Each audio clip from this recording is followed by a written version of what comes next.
વિજયા એકાદશી 2026 કથા, મહત્વ અને ઉપાય. જય શ્રી કૃષ્ણ મિત્રો, પ્રાર્થના ચેનલમાં આપ સૌનું સ્વાગત છે.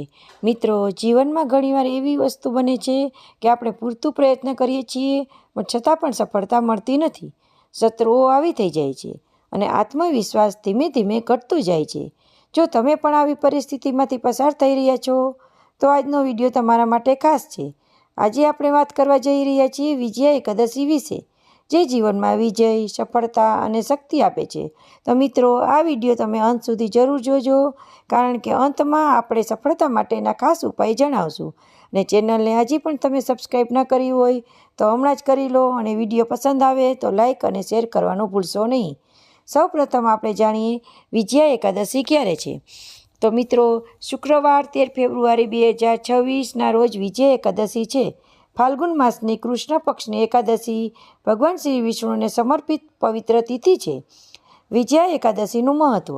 શાસ્ત્રો અનુસાર વિજયા એકાદશી એક એવી એકાદશી છે જે વ્યક્તિને પરાજયમાંથી વિજય તરફ લઈ જાય છે. આ એકાદશી કરવાથી અટકેલા કાર્ય પૂર્ણ થાય છે, શત્રુ પર વિજય મળે છે, નોકરી અને વ્યવસાયમાં સફળતા મળે છે, કોર્ટ કેસમાં અને વિવાદમાં રાહત મળે છે, આત્મવિશ્વાસ અને માનસિક શક્તિ વધે છે. આ એકાદશી ખાસ કરીને સંઘર્ષ કરતા લોકો માટે અતિ ફળદાયી માનવામાં આવે છે.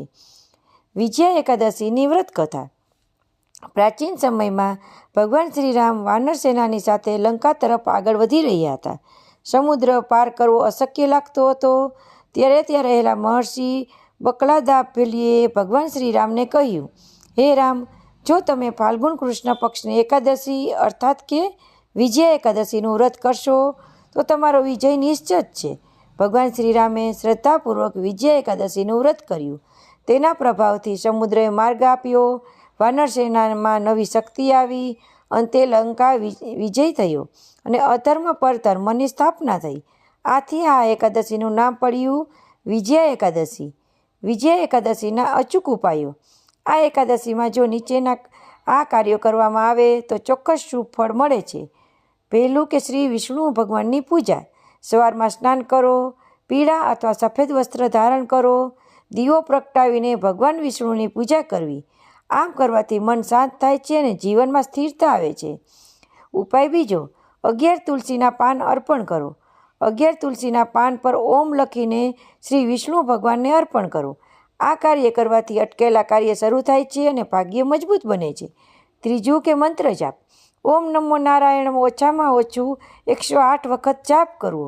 આમ કરવાથી શત્રુ ભય દૂર થાય છે અને આત્મવિશ્વાસ વધે છે. ઉપવાસ અને દાન. શક્ય હોય તો ફળાર અથવા નિર્જળ વ્રત કરવું. પીળું અનાજ, ચણા દાળ અને મીઠાઈનું દાન કરવું. મીઠાઈ બની શકે તો પીળા કલરની દાન કરવી. લાભ. લક્ષ્મી કૃપા પ્રાપ્ત થાય છે અને ધન સંકટ દૂર થાય છે. વિજયા એકાદશીના લાભો. શાસ્ત્રોમાં કહેવામાં આવ્યું છે કે વિજયા એકાદશી કરનાર વ્યક્તિને જીવનમાં વિજય મળે છે અને કાર્યમાં સફળતા મળે છે. શત્રુ પર જીત થાય છે, સુખ, શાંતિ, સમૃદ્ધિ પ્રાપ્ત થાય છે. મિત્રો, જો તમને પણ જીવનમાં સફળતા અને વિજય ઈચ્છતા હો તો 13 ફેબ્રુઆરી 2026 વિજયા એકાદશીના દિવસે આ ઉપાય જરૂર કરજો. વિડીયો ગમ્યો હોય તો લાઈક કરો, પ્રાર્થના ચેનલને સબસ્ક્રાઈબ કરો અને કમેન્ટમાં ઓમ નમો નારાયણ જરૂર લખજો. ફરી મળીશું એક નવી ધાર્મિક માહિતી સાથે. જય શ્રી કૃષ્ણ, જય શ્રી રામ.